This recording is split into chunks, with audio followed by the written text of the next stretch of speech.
Good morning mga kapatid. Dito naman ako sa pwesto ko ngayon. Kararating lang.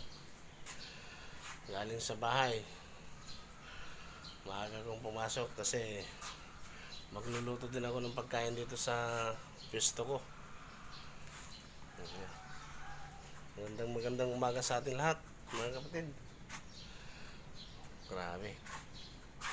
Pagdating ko dito sa compound, malinsangan ng katawan ko.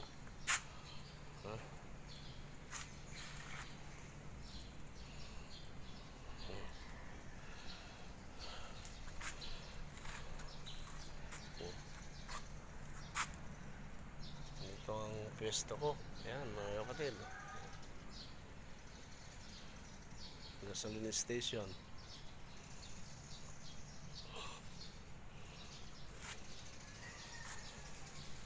Tapos ito yung tanker ko. Okay mga kapatid. Thank you for watching.